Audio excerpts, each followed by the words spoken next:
नमस्कार, आप देख रहे हैं जेके न्यूज़ नेटवर्क। फिलहाल हमारे साथ इस वक्त मौजूद हैं भारतीय जनता पार्टी के प्रदेश प्रवक्ता प्रत्युलनाथ सहदेव जी।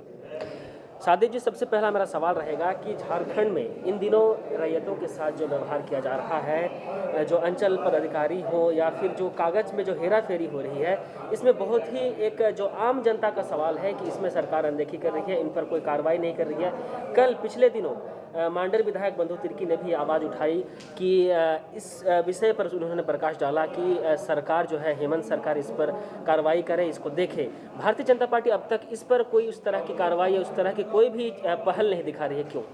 हमने कल ही बंधु जी की जो मांग थी उसका समर्थन किया था और बंधु जी से हमारी विचारधारा डिफरेंट हो सकती है, अलग विचारधारा के हो सकते हैं, लेकिन उन्होंने जो बात कही कि अंचल कार्यालय से लेकर विभागों तक, मंत्रालय तक भ्रष्टाचार की उल्टी गंगा बहती है, बिल्कुल सहमत हैं। और जिस तरीके से ज़मीन का बड़े पैमाने पर भ्रष्टाचार हो रहा है, इस सरकार ने भ्रष्टाचार के सारे रिकॉर्ड तोड़ दिए। ये बात तो हम लंबे समय से कहते रहे थे।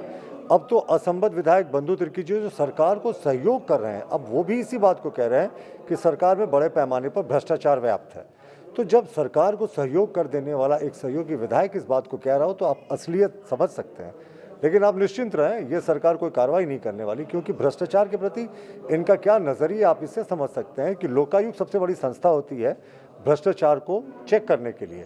और लोकायुक्त ने देश के इतिहास में, मैं राज्य की नहीं बात कर रहा हूँ, देश के इतिहास में पहली बार कहा कि मुझे सरकारी अफसरों पे जांच करने के लिए किसी प्राइवेट एजेंसी की सुविधा दें, क्योंकि जो संबद्ध सरकारी जांच एजेंसियां हैं वो सहयोग नहीं कर रहे हैं। तो आप सोचिए कि जब लोकायुक्त ने हाथ खड़े कर दिए हों, जो भ्रष्टाचार के लिए एक सजग प्रहरी के रूप में काम करता है, तो इस प्रदेश की क्या स्थिति है? मेरा दूसरा सवाल रहेगा, राज्य सरकार का खजाना खाली है या राज्य सरकार खजाने को लोगों तक नहीं पहुंचा रही है? भारतीय जनता पार्टी बार बार इस बात को ला रही है कि खजाना खाली कर दिया गया, खजाने पर कोई फोकस नहीं है। लेकिन राज्य सरकार का यानी हेमंत सरकार का भी बार बार यह तल्ख दिया जा रहा है कि केंद्र सरकार खासकर झारखंड को अनदेखी कर रही है और जो हमारे जो खजाने हैं वो खाली पड़े हैं। इस पर क्या कहेंगे? देखिए, झारखंड हमेशा से केंद्र का एक ब्लू आइड बॉय रहा है। केंद्र का, अभी जयंत सिन्हा जी ने भी कहा कि दिल का रिश्ता है हमारा केंद्र का झारखंड से। और खजाना, ये ऐसे खजाने को पोर्ट्रे करते हैं, मान लीजिए ये कोई एक ऐसा रूम हो जिसमें हीरा जवाहरात पैसा ला के रखा होता है, ऐसा नहीं होता। रेवेन्यू कलेक्शन और एक्सपेंडिचर एक ऑनगोइंग प्रोसेस है। इस सरकार ने पूरा ध्यान केंद्र को कोसने में लगाया।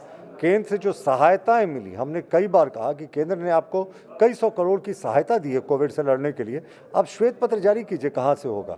तो ये उल्टी राजनीति करते हैं, कहते हैं पीएम केयर से हमें कोई सहयोग नहीं मिला। अब सदर अस्पताल का देख लें, जितने वेंटिलेटर्स लगे हुए हैं सदर अस्पताल में, जो उनका नया विंग तैयार हुआ है, वो पूरे तरीके से पीएम केयर फंड से आए गए। तो मुझे लगता है कि सरकार को राजनीति छोड़नी चाहिए, राज्य सरकार को केंद्र सरकार से बेहतर समन्वय उठाकर जितना भी केंद्र सरकार से सहायता है वो लेनी चाहिए। लेकिन ये सरकार सिर्फ राजनीति पे चल रही है और पूरे तरीके से फ्लॉप साबित हुई है।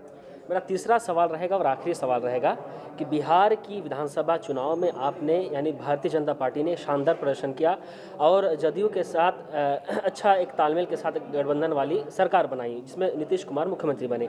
फिलहाल कल जो था विधानसभा सत्र का पहला दिन था, जिसमें AIMIM के 5 विधायक, इन्होंने क्या किया कि हिंदुस्तान शब्द के बदले उन्होंने भारत का शपथ लेते वक्त, तो इसमें भारतीय जनता पार्टी के एक विधायक ने कहा कि अगर आप हिंदुस्तान नहीं बोल सकते तो आप पाकिस्तान चले जाएं।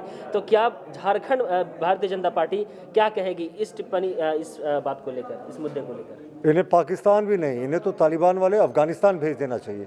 देखिए, इनके आज 5 विधायक जीत कर आ रहे हैं और ये हिंदुस्तान बोलने से इनको परहेज हो रहा है। 50 विधायक जीत कर आएंगे, कल ये भारत बोलने से परहेज करेंगे और कहीं 200 विधायक जीत गए तो ये इसे पाकिस्तान बना देंगे। ये देशद्रोह के खिलाफ का मामला बनता है। देश के खिलाफ इनकी क्या सोच है, देश के प्रति क्या सोच है, इनका नज़रिया दिखाता है। ये बेहद चिंतनीय और निंदनीय है।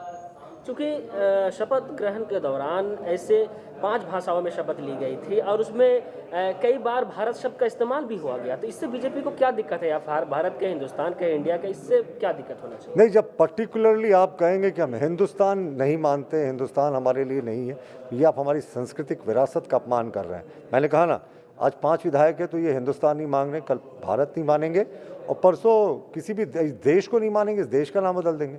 तो ये देश के प्रति इनकी आस्था क्या है, ये दिखाता है। बहुत बहुत धन्यवाद। हमारे साथ थे भारतीय जनता पार्टी के प्रदेश प्रवक्ता प्रत्युलनाथ शाहदेव। इन्होंने अपनी बात बेबाकी से रखी और कही कि किस प्रकार देश की राजनीति में उथल-पुथल है, झारखंड की खजाना खाली है, या जो भी बातें हों, इस तरह की इन्होंने बातें की। फिलहाल हमें दीजिए इजाज़त। बने रहे जेके न्यूज़ नेटवर्क के साथ। कैमरा पर्सन नूतन तिर्की के साथ मैं संवाददाता मोहम्मद फैसल।